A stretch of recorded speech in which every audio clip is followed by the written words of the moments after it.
Alors ça, c'est la grande magie de votre bouquin, hein. C'est d'avoir toutes les problématiques du monde dans cette boutique, dans ce lieu. Bien sûr, parce qu'il y a des questions liées au racisme et à l'affirmation de la fierté de soi contre le racisme. On est fier d'être noir, donc on se fait on va se faire couper les cheveux comme ça. Il y a aussi des problématiques liées à la beauté, à l'apparence. On est dans une société qui fonctionne beaucoup sur l'apparence. Et il n'y a pas que les riches qui ont droit d'être beaux et de se faire plaisir avec leur corps. Il y a aussi des personnes qui ont moins de moyens et qui vont dans ces boutiques-là et qui sont fiers d'aller dans ces boutiques-là. En étant, là je vais parler d'humain, hein, en étant au cœur de leur combat avec elles, qu'est-ce qui vous a le plus marqué? Ce qui m'a marqué, c'est leur courage, c'est-à-dire le fait qu'elles aient la volonté d'affirmer qu'elles sont là, qu'elles travaillent, qu'elles sont des salariés comme les autres, et elles revendiquent des droits en tant que salariés. Et peu importe qu'elles aient des papiers ou pas, hein, ce qui se passe au boulevard de Strasbourg, c'est une zone de non-droit, c'est un retour au 19e siècle, en plein cœur de Paris. On parle souvent des zones de non-droit en parlant des banlieues, tout ça, mais là c'est au cœur de Paris, dans le 10e arrondissement. Et elles ont le courage de se dresser contre cet ordre-là, contre ce désordre-là, je pourrais dire, ce désordre social, et d'affirmer qu'elles sont là, qu'elles y restent, qu'elles veulent travailler et vivre avec les mêmes droits que les autres. Alors justement, ça a eu lieu au 50 boulevard de Strasbourg, je ne me trompe pas. C'est ça, exactement. Et maintenant, il y a eu le même mouvement au 57. Oui, c'est ça, avec certaines salariées du 57 qui étaient des anciennes du 50, et le fait que les salariés du 50 aient obtenu leur papier. C'est vrai qu'en ce moment, il n'y a pas beaucoup, dans le contexte actuel, il n'y a pas beaucoup de luttes qui gagnent, ça fait plaisir. Et bien le fait qu'elles aient obtenu leur papier, ça a donné des idées à d'autres.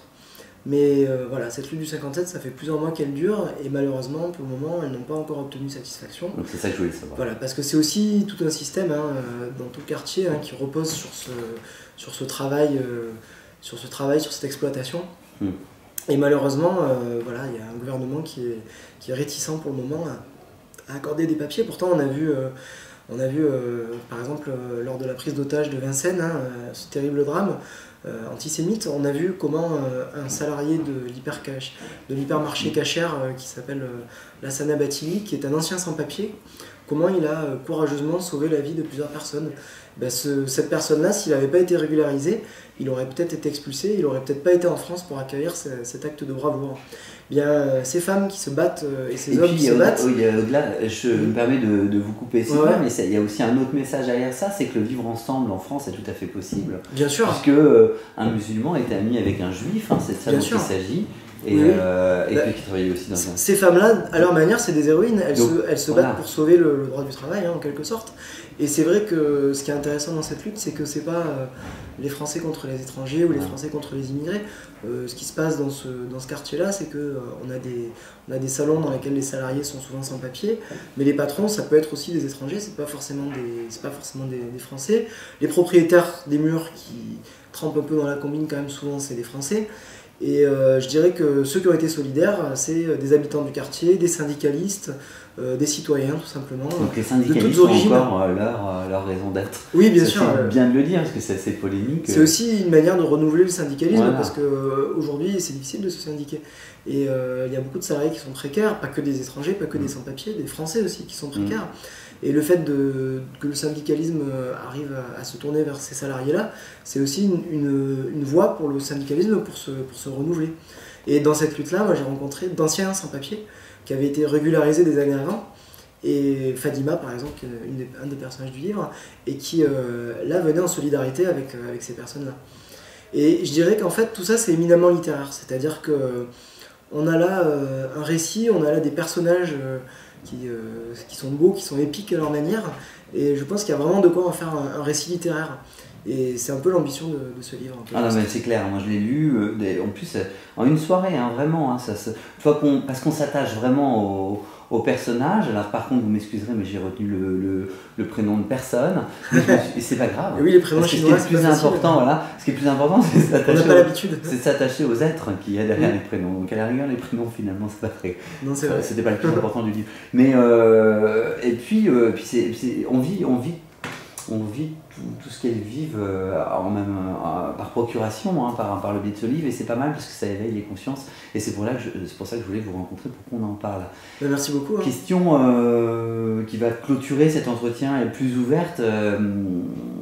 Est-ce que vous avez envie de continuer parce que vous avez fait le chronique de PSA Aulnay, aujourd'hui Beauté Parade dont on a parlé, même si je sais à côté que vous avez des activités de romancier et que vous avez aussi que vous enseignez également.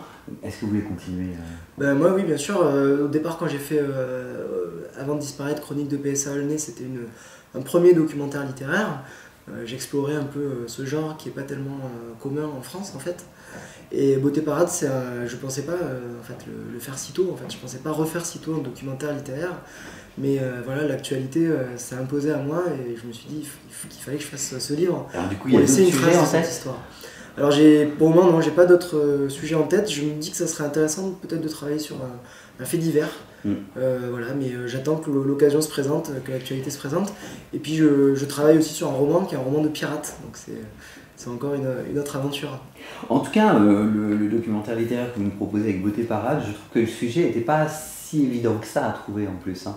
Donc c'est vraiment parce que vous habitiez dans le quartier, que vous étiez en connaissance de ce combat et que ça s'est imposé. Parce que là, pour le coup, c'est vrai que même pas à ça. Oui, c'est vrai que ça paraît assez loin des préoccupations de tous ceux qui ne se font pas faire des tresses et qui n'ont pas besoin de se faire des manucures. Mais en fait, c'est parce que comme je suis chauve. Voilà, c'est ça. Moi, je suis pas chauve, mais j'ai les cheveux raides comme un piqué. Mais c'est vrai qu'en même temps, on est tous concernés quand même. Derrière ça. Parce que le secteur des services et les services à la personne, c'est un secteur dans lequel il y a de plus en plus de gens qui travaillent. Et puis c'est aussi, ce qui m'a intéressé aussi, c'est que ces femmes, elles sont aussi fières de faire ce métier. Ça leur plaît de rendre les autres plus beaux. Et c'est quelque chose qui est important, c'est que cette émancipation, elle passe aussi par le travail. Et cette intégration et cette émancipation dans la société française, elle passe par le travail. Et c'est vrai que du coup c'est une période difficile avec le chômage et la crise. Mais je crois qu'on a vraiment besoin de ça, qu'on a vraiment besoin d'en passer par le travail pour s'émanciper de cette manière-là. Embellir les gens pour avoir une réalité moins sombre, voilà. C'est plutôt pas mal comme ambition et c'est ce qu'elles font au quotidien. Sylvain Pathieu, un grand merci. Merci à vous. Pour cet entretien. Je rappelle le titre de votre documentaire littéraire Beauté Parade, disponible aux éditions Plein Jour et j'invite les internautes à vous lire. Un grand merci. Merci.